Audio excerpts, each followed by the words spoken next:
name is George Smith, and I've created a presentation on how to create digital negatives.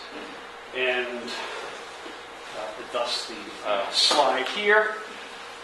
You can find this stuff at glsmith.com in the articles section.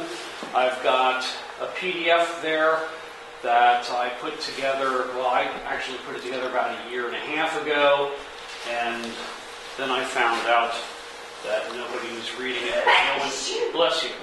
No one could understand it, so I rewrote it from scratch, and it's been out there for a while. For this presentation, I started from scratch yet again.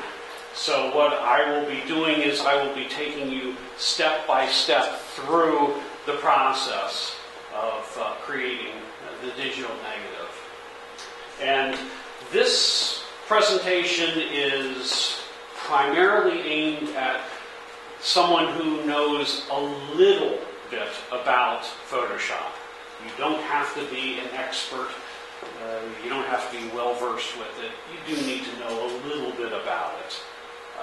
And this presentation here is also in the articles section at glsmith.com. So if you are thinking about taking notes, then please be my guest, but also know that everything you see on the screen will be available.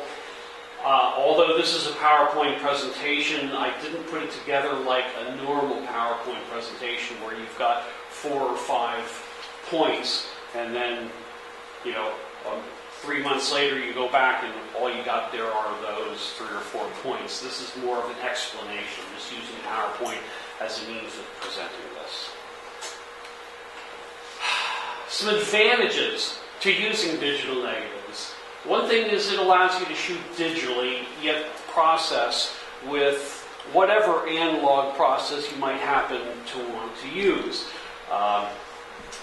This gives you a number of advantages. The show that I had recently at the Popcorn Gallery was just about all digital. Just about all digital, except for the, hey Henry, I haven't said anything important, so we haven't missed anything. That's it. Good to see you, Henry. But what I did was I made digital negatives for just about every one of these prints, and then I turned it into a chrome oil. Also, actually, for one of them, I had been unsuccessful in making a print of one particular image because there was a part in it that just wasn't coming out, and after 5 or 6 unsuccessful attempts, I had given up. I then learned how to work with digital negatives, and then putting 2 and 2 together, I went ahead. It was an infrared negative. Went ahead and scanned it in, worked with that one part, made a digital negative, and my very first try making a chrome oil print of it was successful. And better yet, it sold. So that's the number 2. You can, if you've got film negatives with imperfections, you can scan them in.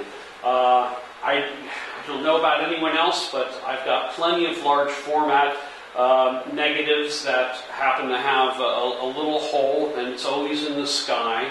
And sometimes you find a way of dealing with it. Usually you don't. Here, you just go ahead and scan it in, make the corrections in Photoshop, then make your go ahead and make your print. Ability to alter the contrast of the film negative for various processes. This means that you can, if you've got negatives out there that you've shot and made silver gelatin prints of, and you're thinking, I wonder what that would look like as a Van Dyke. Well, with Van Dyke, you need to have a more contrasty negative. So instead of going through all the steps of trying to figure out how to increase the contrast in your print, you just make a digital negative and boom, you're done. You don't waste paper with test strips. I've got some Kodak Ectolure. You can't get it anymore. And what I've got is going to be the end.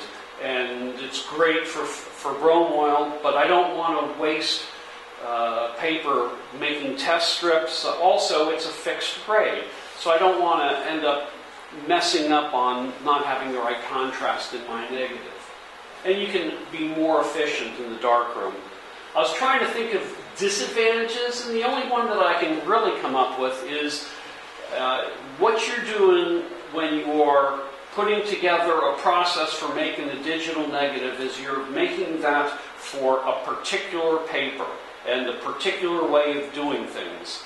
If you decide to use a different developer, if you change paper, whatever, if you change anything in the routine, then you will need to go back and retest. The good part about that is that you've got a good starting point at least. But that's the only negative I could think of. So let's get started. It would be reasonable to think, well, really all I need to do is to have, when I have something on my screen, just go ahead and invert it, print it out, and boom, there you go. And if you don't really care what the results are, then that's fine. Not a problem at all. This is an example image I've got right, or example negative that I've got right here. And so I went ahead and I scanned the negative. I inverted it and did a little bit of, so that it was, I could see the image itself. Did some birding and dodging. There were some dust spots in there. I got rid of them. And then I inverted it again to make it into a negative, and I printed it out on Pictorial Transparency.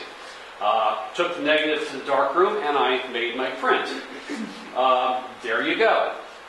In my opinion, it doesn't look very good. I'm just going to go ahead and pass the actual print around so that you can look at it. And again, if this sort of thing right here is acceptable to you, then you're done. You can save all kinds of time. I don't really like it, so I wouldn't want anyone to see this outside of this particular presentation. So, why does this happen? Well, we've got something that's called a characteristic curve, and we've all, as people who have used film, are familiar with it. Film has a characteristic curve, and paper has a characteristic curve, and they go ahead and they work together, and that's why things work nicely in that respect. But on the monitor, you're talking about something that's linear. So all of a sudden, you've got a characteristic curve that doesn't really work with what you're trying to match it to. So what we need to do is we need to create our own characteristic curve. Now, if you've worked with the zone system, then you've done this sort of thing. And even if you're just thinking in terms of, well, I should underexpose and overdevelop, then you've done this sort of thing. So this isn't anything new. I've got some Slavich Unibrom 160 paper, which is really nice for brome oil. Unfortunately, it's a Russian paper, and it's not available in the United States any longer.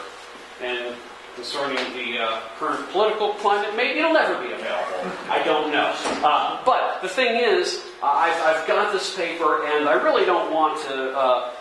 I really don't want to waste it by making test strips and on and on. So I want to be as efficient as possible. So what I'm doing in this particular presentation is I'm going to go through the steps I went through to match this particular silver gelatin paper. Now, if you're working with platinum or cyanotype or whatnot, it's the same thing, okay? It's the exact same thing. It just might take you a little bit longer to make the test strips. But it's the same thing, so no difference there. We need to do three things. Number one, we need to determine the minimum exposure time. So in other words, since I'm working with an enlarger, I need to know the absolute minimum amount of time it's going to take to get a nice black. Okay? Number two, the color of the negative.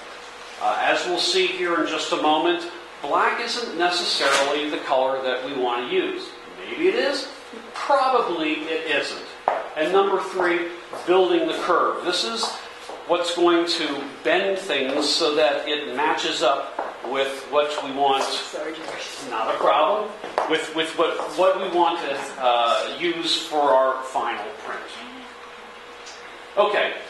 The purpose of silver in a negative is to block the light in the enlarger, and silver does a great job with that. The purpose of printer ink is not really to block the light in an enlarger. It's to impregnate a piece of paper with a color so that you can end up making a print. Now, as it turns out, printer ink actually does a pretty good job at blocking ultraviolet light. Now, that's my guess. I don't, that may not be a scientific fact, but in my experience, I don't really have a whole lot of trouble making a digital negative that will block the light efficiently when exposing for like a cyanotype or a Van Dyke. I don't have that problem. Pictorica Ultra Premium OHP transparency film is what I use for silver gelatin digital negatives. This is more expensive than the regular stuff, but I think that it is able to hold more ink, so that gives it a little bit more light blocking power. If you're going to be contact printing for an alternative process, I'd suggest you use the cheaper stuff. If you're looking for silver gelatin use, then I highly recommend using the Ultra Premium so that it'll really block it much better. Okay, we're going to, let me pass this guy around. Determining the minimum exposure time. What happened, we've all made test strips. No, we haven't. Okay, in that case, this is going to be new for you. Very simply, you expose for a period of time and cover, and continue exposure, cover, etc. Now, it seems that everyone does the first part of this, but nobody does the second part, and I'm not quite sure I understand why. After I make my test strip, I go ahead and I cover up, I use a mat board, and I cover up this much of it. And then I turn the lights on. And then I turn the lights off. Okay, now the paper that gets exposed, that's going to be your maximum black. Okay, you turn the lights on in the darkroom, that's going to be your maximum black. So most people will, I don't know, they'll compare this to this, and this to this, and this to this, etc. That's fine, but why not compare this to the maximum black? Okay? So, I'm just pointing that out.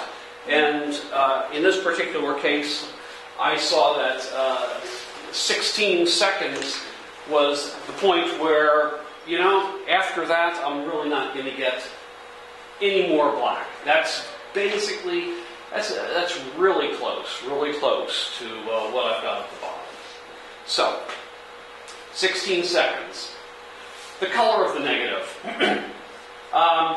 I've got a link down at the bottom there to Dan Burkholder's website. He's got a really nice thing that you can use, and I'll show it to you in just a second. And, I'll show it to you now. There it is. And basically what you do is you put this on whatever you're going to be using. I put this on the Slavich paper. Put it down there, contact print it, expose it for 16 seconds.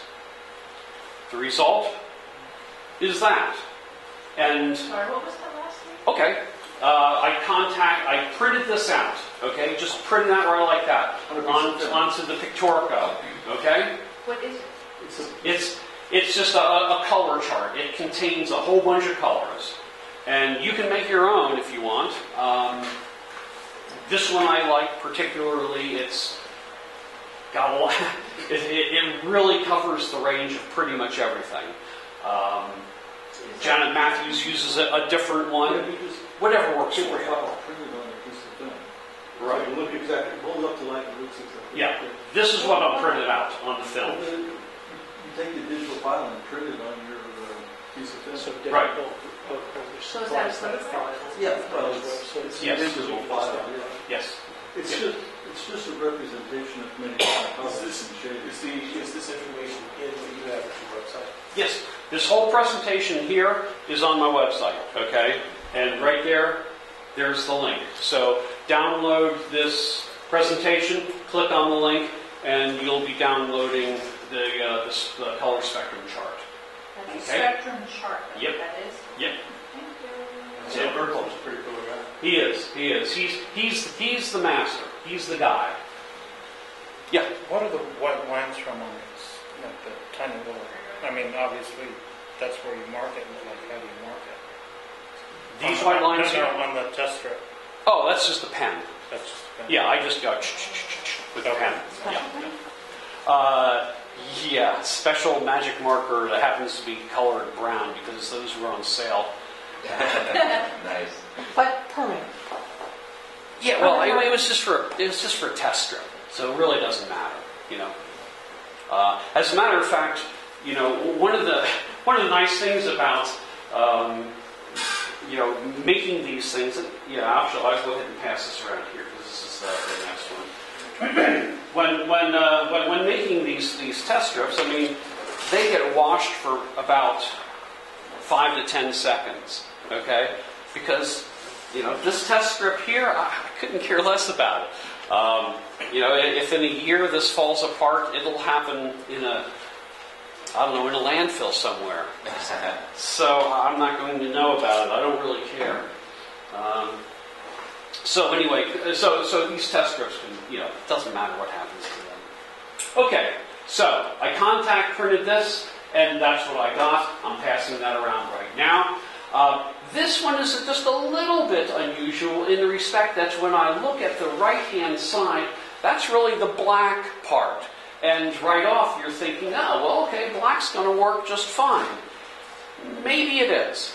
Maybe it is. But the most difficult thing in this whole process is to make sure that you see, even though you want to get nice, deep blacks, you also want to get as close to paper white as possible. Okay? So you want the absolute most efficient color possible. So, how do you find that? Since this is black and white, I added a threshold layer. The threshold layer turns this into either black or white. No gradations of gray. It's either black or white when you add a threshold layer. And that's what it looks like. Okay? Now, there is an adjustment in the threshold layer. It's a slider. When you start off, it's like a 50%. Where, you know, if it's just a little bit lighter than 50%, it's white. If it's just a little bit darker than 50%, it's black. You can move the slider to adjust that point. And when I did that, there it is, right there. That is the best color.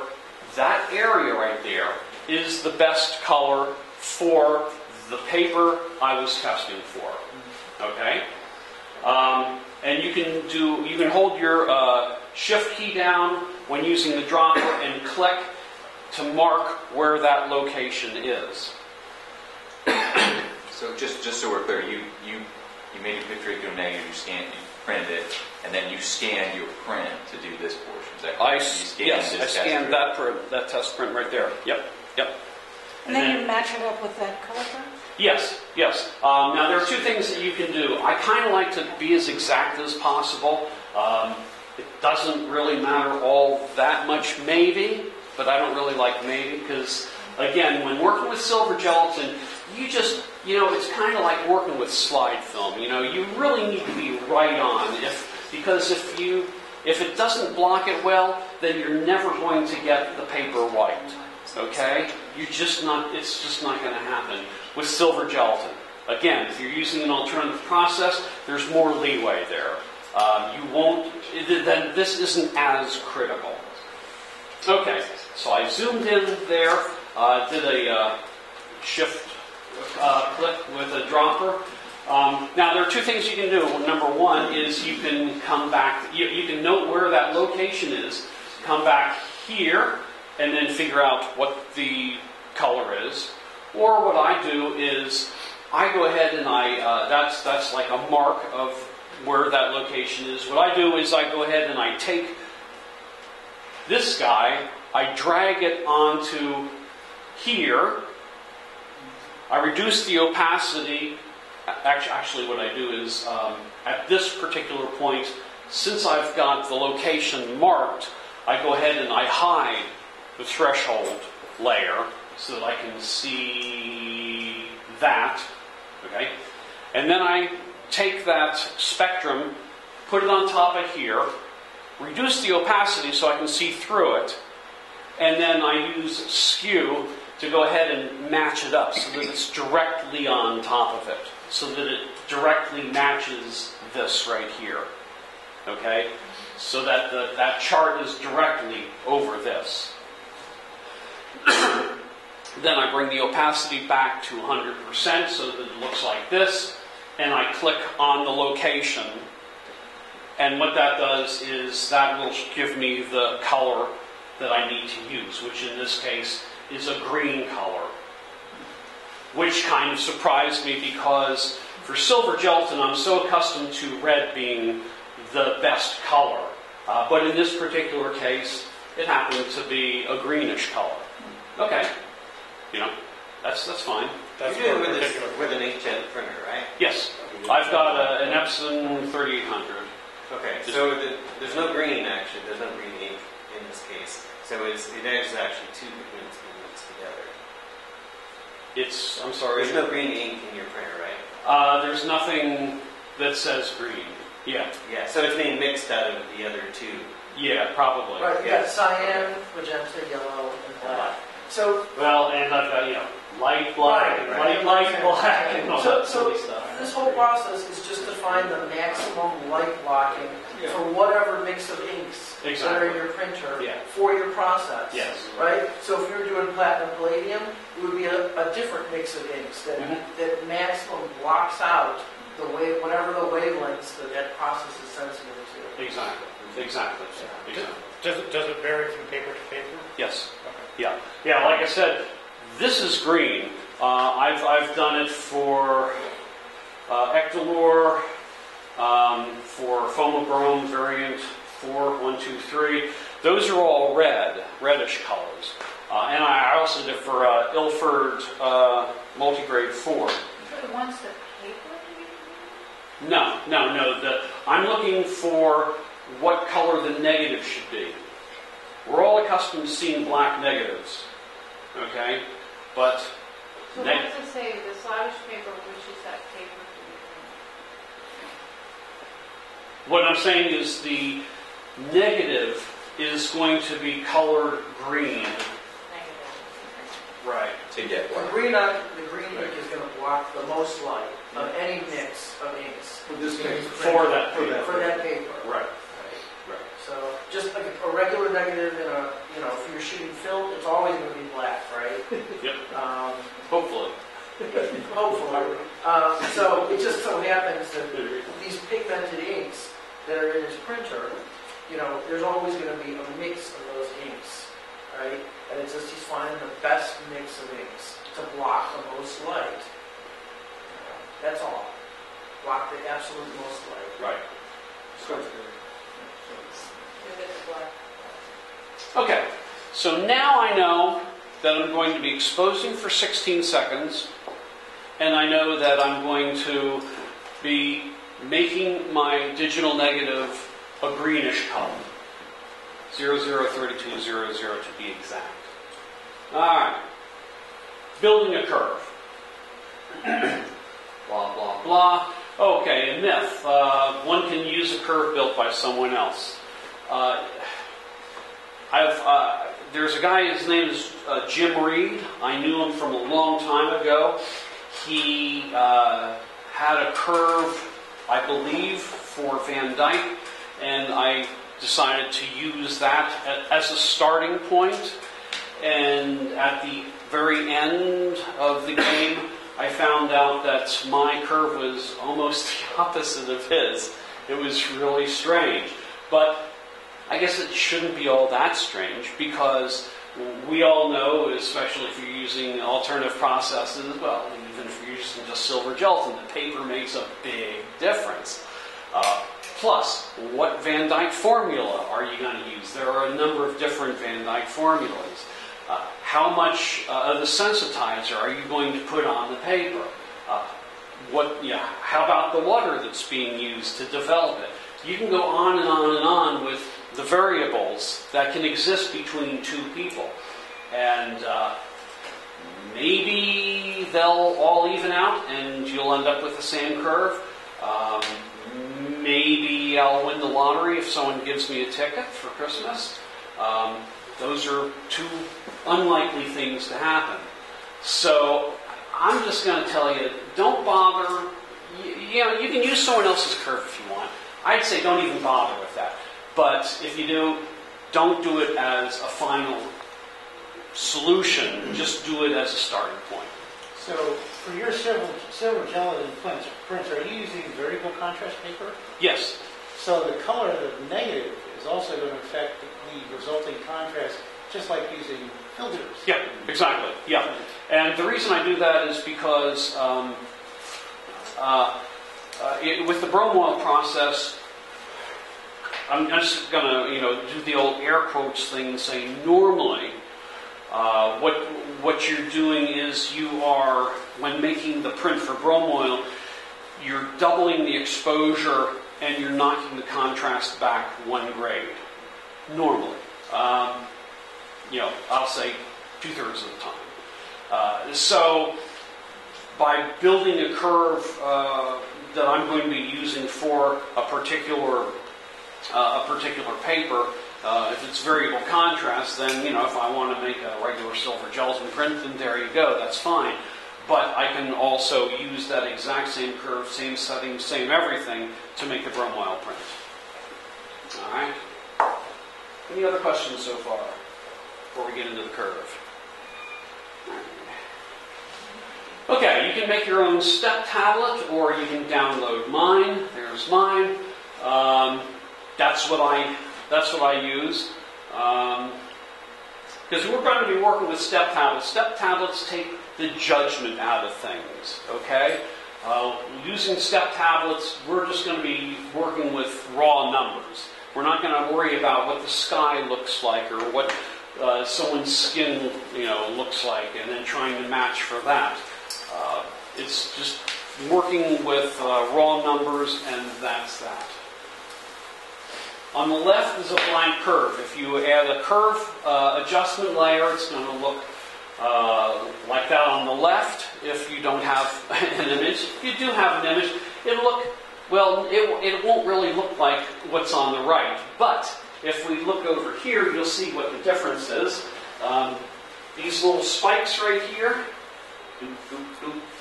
those spikes right there, those represent the various gradations of tonality in the step print. And there are spikes like that because, again, we're looking at different tonalities here. Normally what you're going to see with a curve is, you're going to see something like this. And what's below my finger gets filled in with gray. But because our step tablet just has boom, boom, boom, boom, boom, no gradations but specific tonalities, it's going to look like that. And that's very convenient because that indicates where the points are that we're going to end up adjusting. So, what you do is you click on each of those locations to add an adjustment point. And then, once you're done with that, you do a Shift plus. That selects the location in the lower left. Do another Shift plus. That'll take you to the next location. And then just use your arrow keys to adjust that so that it's straight, like that. That's the starting point.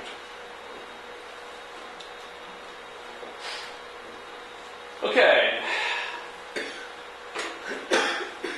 So what we want to do is we want to set the step tablet up for printing. So we need a curves layer. Okay, that's going to be our adjustment curve. We need an inversion layer. That's going to take our print that we can recognize on the screen and it's going to invert it. Okay, that's what's going to turn it into a negative. And then we're going to have a color fill layer. And that color fill layer is going to be the color that we want the negative to be. And the blending mode, right here, change that from normal to color. If you don't, then you're just going to have a green image that's just green. There are other blending modes that'll work. I've tried them. I'm told that color isn't the best to use. I've tested others, and they don't work as well for me as color does. So I use a color blending mode. That's going to colorize it, basically. Okay? Just as a for instance, what would be one of them there? I think overlay. I think overlay is sometimes used, if I'm thinking correctly. Okay. So what I went ahead and did is I went ahead and I printed the step tablet out on the Pictorico. After adding a curves layer, or before adding a curves layer, inversion layer, and the color fill. And the color I filled with 003200. And I got a step tablet that looks like this. Now, if you look at it carefully, you're going to see a problem. And it's not really a problem that you're going to encounter, but I will mention it at this point. And I explained it right here. Number one, everyone here is probably going to be contact printing. If you're working with the Bromwell process, then happy days, you get to projection print. But everyone's going to be contact printing. What I see here, can anyone see a problem with this? Exactly. The lines going across. Okay? And you're thinking, well, God, I don't want that in mine print. Well, I don't either. Number one, I'm projecting this. Okay? You don't normally use a digital negative for projection. Let's see, this is step one. I'll just pass that around. And I'll print. Is this an actual scan of your... Yes. Okay. Send that around. This is not a digital product. This is an actual... Correct. That's why those lines are there. Oh, I see. Yeah. But I also made a mistake that I didn't realize that I had made until I was pretty much done making the presentation, and I really didn't want to go back and redo this. And that mistake is that my printer driver was set for 1440 DPI. It should have been set for 2880. Okay, and I'll show you later on where I changed that, and you don't see those lines, but you see those lines there. Number one, because I had the printer driver set improperly at a lower quality than I should have had it set. Number two, I'm projecting it. Okay? So your bottom three steps and your top three steps aren't showing any gradation of tone. Very good. Exactly. And I'll just mention here, if you plan to use digital negatives for both contact printing and projection printing, they're going to be different. Okay? All my tests here are done using projection. If I had if I'd done them through contact printing, then I would need to use that curve for contact printing. Okay? I don't know that anyone here is going to be doing that. Okay. So now I've set my dropper tool to a sample size of 11 by 11 average.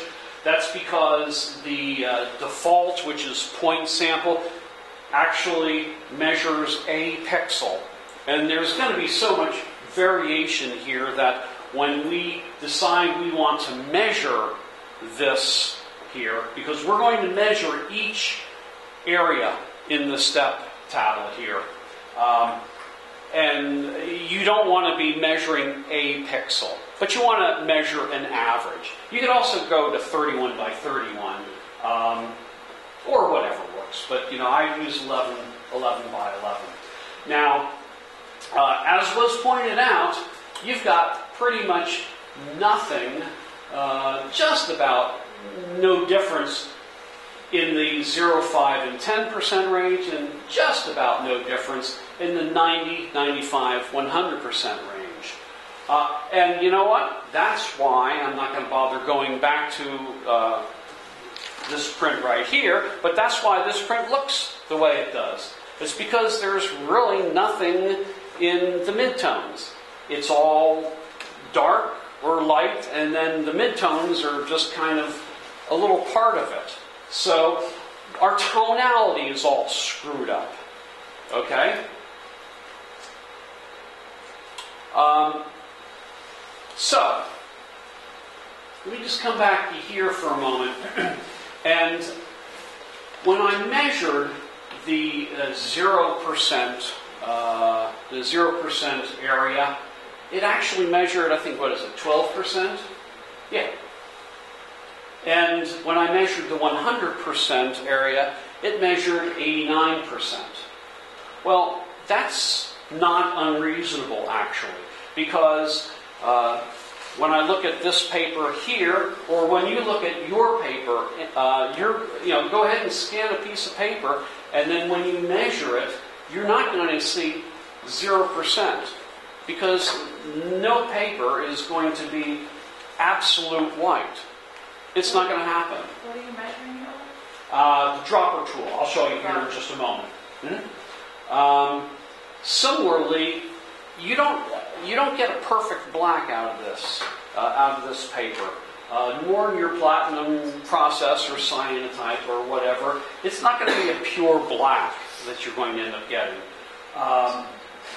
But we need to make those measurements as if they are actually 0% and 100%.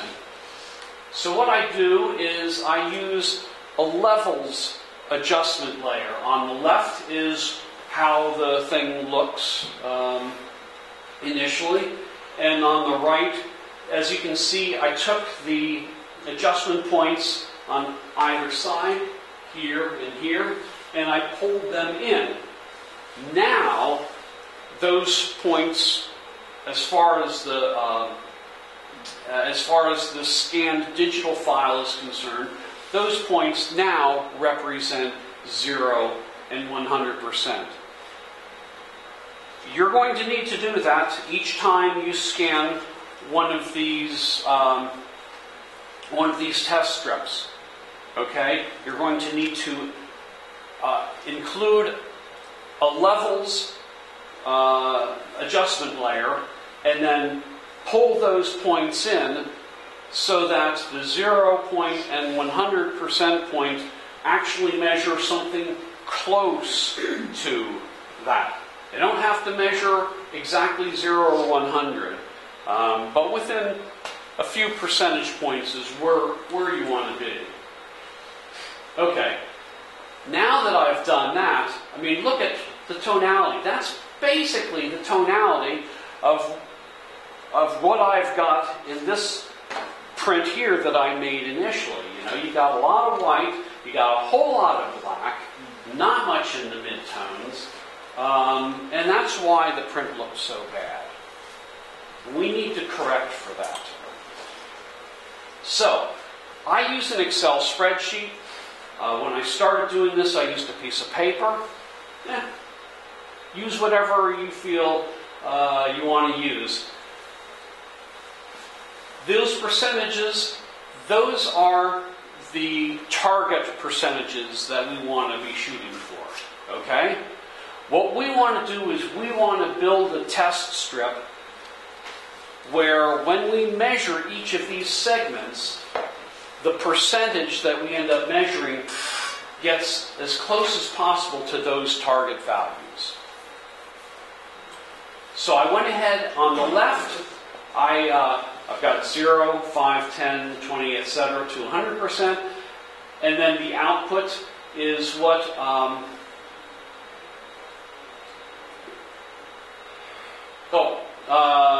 the output is this value right here. Okay, each one of these points will have a value for the input and the output. The output is the direction this way, the input is the direction this way. So we're going to be adjusting this curve this way, up or down, for each of these points that isn't correct. That's the output value. Right here I've got the next to last one selected. It's got an output value of 246, I think. Okay? And so what I do is, in my spreadsheet, I go ahead and I enter those initial values. There's the 246 of the, which is a 5% target here. Okay? So that I know where those points are. And then on the right, I added a column, and those are the measurements for each. So the 0% is measuring at 2%, the 5% is measuring at 3%, the 10% is measuring at 5%, and then look down towards the 80, 90, 95, and 100. They are all bunched in together. So what we want to do is we want to come up with new values for those points in the curve that are not working for us. Right now, the end points, 0 and 100, because they're close to their targets, are really the only ones that are working for us. I guess you could also, you could say that the 5% is working also. But, you really want more than 1% separating these segments. Okay, so let's come up with new values, new output values.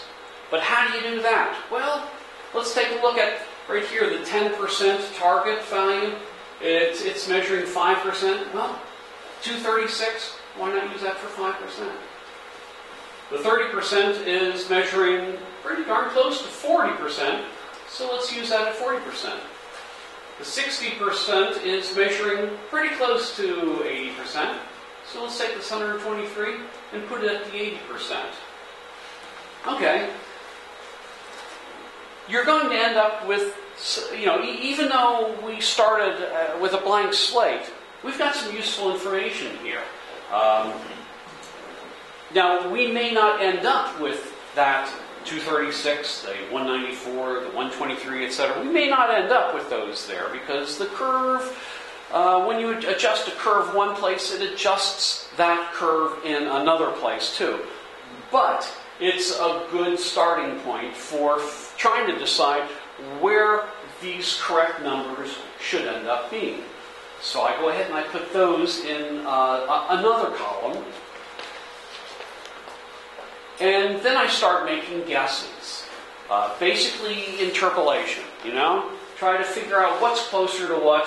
Here I've got the measurement of 40 is 53.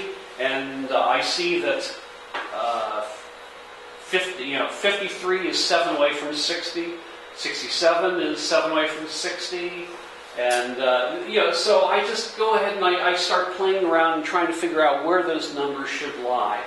And on the right there, I go ahead and fill in those values. Come back over here, and Shift plus selects my first point. Shift plus selects the second point, which is this guy here. And I use my arrow key to move it up. Yes, you can use your mouse to click on that and draw it up. Believe me, it'll be more bother than it's worth because you want to remain right on this line here, okay? So just use the up arrow key or the down arrow key, whichever case might happen to be, and use that to adjust the output. You can see that the output, instead of being 1616, is now moved up to 69, and then 16. And then you go to each one of these points, and you adjust it to the value that we determined that's in the rightmost column there. Okay, yes? There used to be, I don't know if there still is, but there used to be a mode in this window you could shift the values to percentages, which is a hell of a lot easier, because then you aren't converting between 0 to 100 and 0 to 255 and then back to 255. You could do it all in percentages. And I don't know Windows, but there used to be a button that would switch it. It made it a hell of, you avoided the whole conversion. Okay. So, something to look at next. Okay. Yeah. All right. Yeah, I don't know of that. Here's what my completed curve looked like. Okay. I'm not done yet, but that's what my curve is going to look like in my next attempt. I won't bother. I've got the other test strip here. I won't. Well, yeah. Why not? Because it's a little bit better. And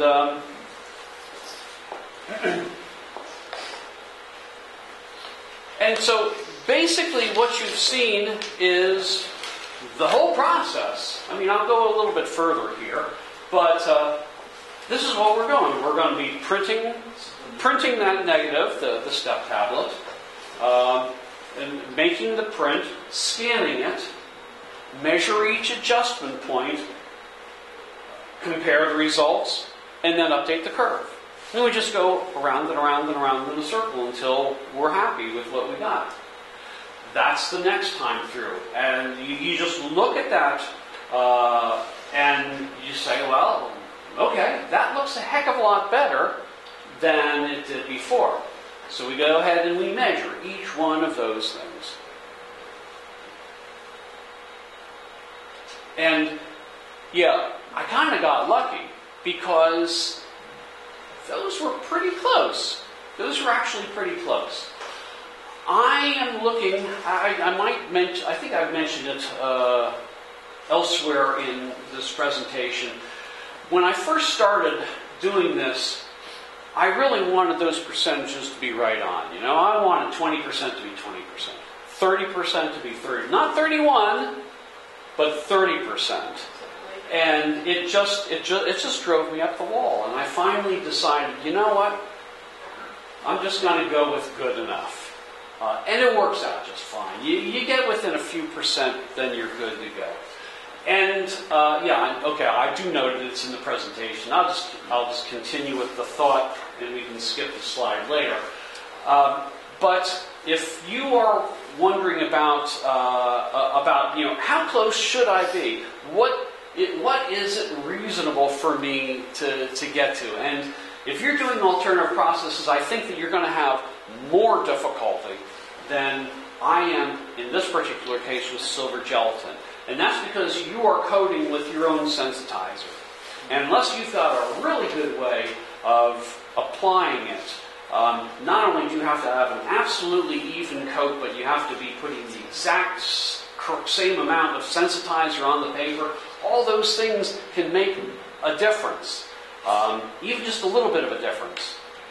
But what you should do is once you have your curve set and, yeah, this looks good, and you measured it out and it's all good to go, you're fine. Come back a week later and make another test strip using that exact same curve, doing the under the exact same conditions, try to replicate it exactly. I'm willing to bet that you'll come up with slightly different percentages. Okay? And we all try to be as close as possible to doing this exact same thing the exact same way to remove variability from what we're trying to do. And in you doing that, if you see 5% difference from when you did it last, then you should say, 5%, that's good enough. For me, it was like about 2% with silver gelatin. So I think you have more variables when you are doing your own your own coding. When you're coding with your own sensitizer, that's going to there's going to be more variability than a silver gelatin paper, where each batch is going to have supposedly the exact same coating.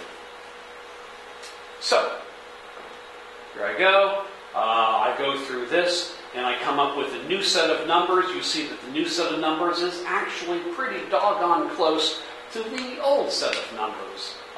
Made some adjustments, and I got really close, and I decided, okay, there I am. So the acid test is, okay, now that we've got the curve, now that we've got the color, now that we've got the amount of time set, let's go ahead and make a print and see what it looks like. And there you go. And that looks better. And I'll go ahead and pass this around. And when I first made this, you see, I hadn't noticed that I had screwed up with the DPI setting. And when I first made the print that I'm passing around, you can see the lines. Not very well, but you can just barely see the lines. I'm like, what? And then I realized, oh, okay, what I did. And when you pass this around, I don't know, maybe you can see lines. I really don't. I really don't see any. But again, even so, you're going to be contact printing. I'm projecting.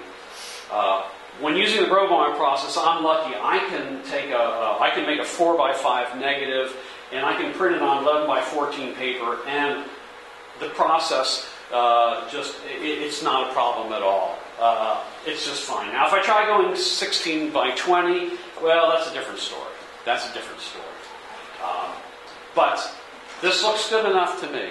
This is pretty close to what I'm seeing on my screen, and that's really the entire point of this entire exercise, to be able to replicate what you see on the screen in a print somewhere, in your own choosing. And then here, I'm just talking about the difficulty of, again, don't worry so much about the percentages being exact. It's probably not going to happen. Like, I don't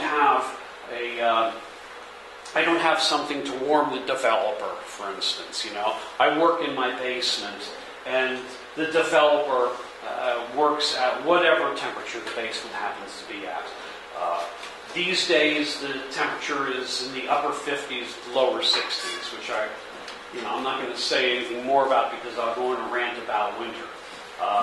And I do have, I've got a heater in there, and I do go ahead and use it. But, I'll be making prints in July, and the temperature down there will probably be in the upper 60s. So, that's just going to be something that's is going to be a little bit different. So don't sweat the single percents, trying to get things exact. Okay. Once you've got the curve, okay, first the curve is the thing that takes the most amount of time. Okay. When I first started doing this, it would take me 2-3 hours to build a curve. It doesn't take nearly as long now. It'll take me 45 minutes maybe.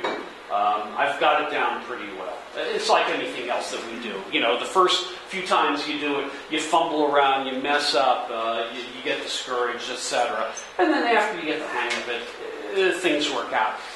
But you don't do that so that you can make one print. Okay? That's kind of a waste. You do that because you want to be able to make prints in the future. Now I've got the curve, I can use Slavic paper and print on it by using the same information. I don't want to build a curve every time, so I save my curve. In the upper right-hand corner of the curves palette, you click that little button there, and then you can save the curve.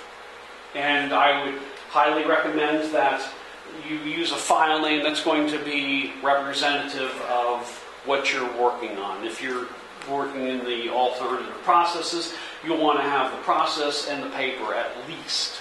Okay? So you want to save your curve. How are you actually using the curve? You're using the curve as an adjustment layer. Yes. What this does, it's called linearizing the curve, right? You had 3 steps. The first step was getting the maximum lacquer density on whatever your paper process is. The second step was finding the right color, the right mix of inks to give you the maximum. The third step linearizes your curve. You saw how, like, the computer knows, okay, it thinks 10%, 20%. It's like, I'm going to add, here's the mix of ink for 10%, here's the mix of ink for 20%, here's the mix of ink for 30%. So the computer says, well, okay, I'm doing it this way. But his paper, or whatever your process is, doesn't respond to those steps evenly, right? They were all bunched up at the bottom, right? Can you go back to your curve, just to show what your curve looks like? Yeah, right there. Yeah. So remember how everything was bunched up, like everything was black at the bottom and just whited out at the top? And linearizing it is kind of taking the inverse. So look how steep the curve is now to separate out those steps at the bottom. And look how steep it is at the top to separate out those steps. So what it does is the computer thinks the curve is even, but your process doesn't see it as even. Your process, right, doesn't respond that way, right? So what you're doing is adjusting the amount of ink so it spaces things out evenly, each of those tones. They think it's white, the camera thinks it's white. It's not quite the same thing as that, but it's basically spreading those tones out. Tell the computer, well, don't just use, whatever, 5 microliters of ink, 10 microliters of ink, 15 microliters of ink, because the process doesn't respond that So is way. it going to ask when you go to print, it's going to ask you for this curve? You'll pull the curve up. It'll be an adjustment layer that'll go on top of your image. Right, exactly. If you don't do it, your print looks like this. Okay. If you do it, your print looks like this. Okay?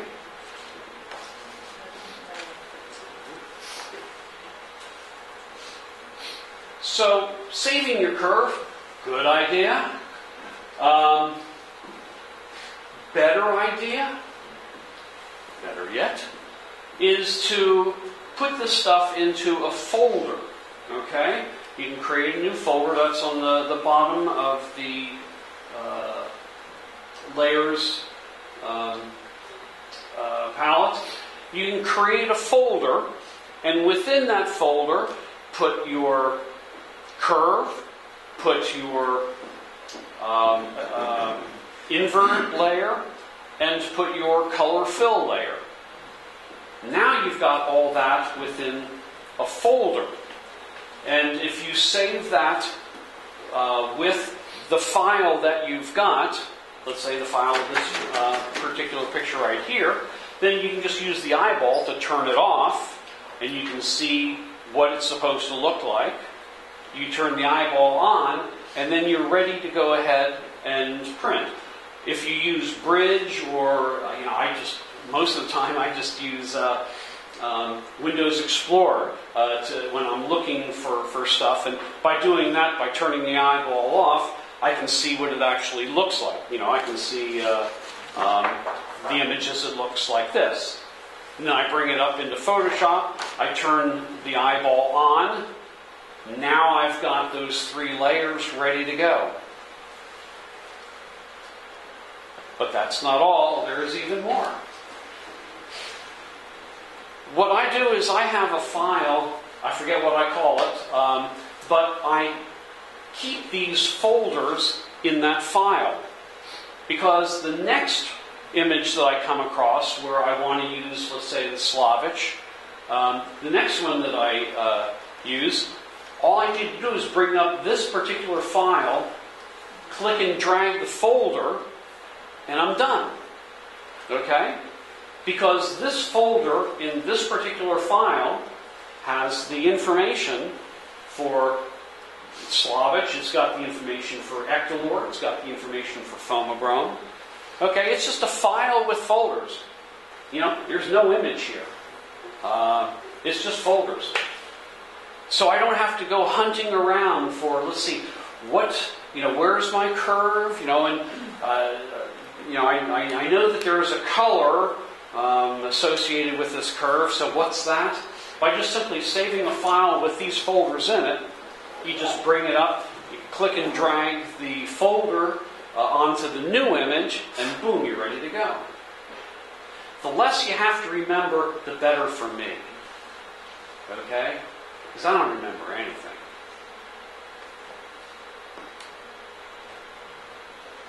Okay. Blah, blah, blah, blah, yada, yada, yada. This is so confusing. I finally understand it.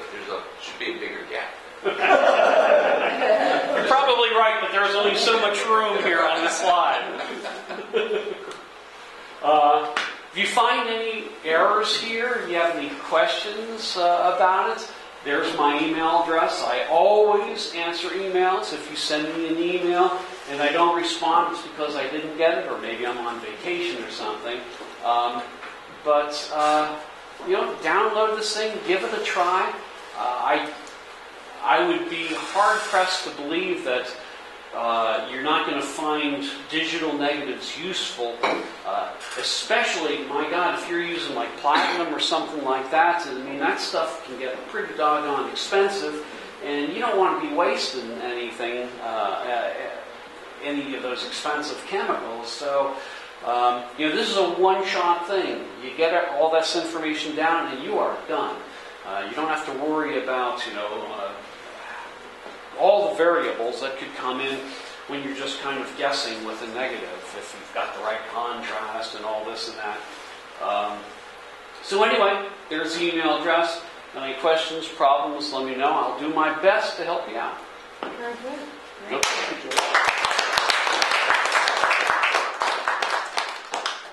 Any other questions? One over here. Yeah. Do you need a printer profile for the Pictorial? No, I don't think a profile exists. I haven't found one. No, I think I just use Adobe sRGB, and it kind of doesn't matter because you're exactly. You just need to make sure that you use those same settings each time. That's all. I have a related question. Hmm? When you scan that test strip, lots of times there's many scanner settings kind of getting in your way. Do you do anything to reduce I the always effect of the scanner? Yeah, whenever I scan anything, period, I just turn everything off. I don't want it to sharpen. I don't want it to do this. I don't want it to do that. I always turn everything off because if I want something done, I'll do it myself. I don't want something else making the decision for me. And on that, if for some reason you're using Epson scanners that have and you're using Silverfast or anything like that, some of those have like digital ice, which can help you out a lot. If you're using anything like a glass carrier or something like that, you can't have any of that stuff on. Are you making these particularly large files, these scans? Are you 72 or what's the DPI? When I'm scanning test strips, kind of doesn't matter. I think I probably use 300 just because it's faster. Really, all you're doing is you're not worrying about details, you're just worrying about tonality. And you're going to be working with it on the screen, so it kind of doesn't matter. Just use a setting that use like 4800. You're going to be sitting there, forever waiting for it to scan. I mean, I think I use 300 DPI and I just scan the whole thing, and then I just crop it down and go ahead and measure from there. But my particular purpose is to make 4x5. I don't know whether I did send this around here, but I basically make 4x5 negatives, and then I can project them. And, 4x5 projected to 8x10 is actually pretty good. It's not bad at all. For just a straight silver print, I wouldn't want to go much higher, but then again, I've never actually tried, so who knows? I don't know how to do You're it. saying that the quality of the print falls off because of the digital negative? Yeah, I would think so. I would think so. When I go 16 by 20, I can start to see what's going on there, and I really don't want that. And again, my uses for brom oil, I don't really have a whole lot of experience in printing these out just for, Well, why don't you a contact silver print? print. Why don't you contact print, George? Because it's a heck of a lot cheaper. Just to save money on the Save money. pictorial. Yeah, exactly. Plus, if I'm going to do 11 by 14 print, which is my normal size for brom oil, then I have to use the larger size of Pictorico, and the Pictorico costs, the cheap stuff costs about $1 a sheet. The more expensive stuff is more expensive, and if you go larger than 8.5 by 11, then that's going to be even more expensive. So I'm sending one around here that costs about $0.25 to do, which is cheaper than just a piece of 4x5 film, unless you're doing half-tone film or something like that. I'm just cheap, But again, for all process, you don't have a choice. I'm lucky out. I do have a choice. Yeah. So when you're selecting these to use to create a digital negative, sometimes you're starting with a color image, or is it always black? Well, yeah. Sometimes I am. Yeah. For the show at Popcorn Gallery, they, with the exception of 2 prints which were started as infrareds, they were all color digital negatives, and you add a black and white layer. Don't just desaturate. Use the black and white layer, because then it gives you all kinds of possibilities to work with it. And I turn it into black and white and then work with it. So when you're working with these initially, to get them to the point where it looks good before you apply the layer and the first, are you using any objective target, or it just once it looks good on the screen, that's what you're going to do? I think it was Duke Ellington who said, if it sounds good, it is good. And that's basically what I'm looking for. I'm looking for what looks good on the screen. Because if I want, if we're going to be working digitally, then what we want to do is we want to have our image just right, the way we want it on the screen, and then send it to the printer, and it looks just the way it does on the screen. So that's basically what I'm doing. I'm using tools available to me to make it look exactly as I want it on the screen. Then I make the negative. That it? I'll pass that later. Nice. Thank you. Very nice.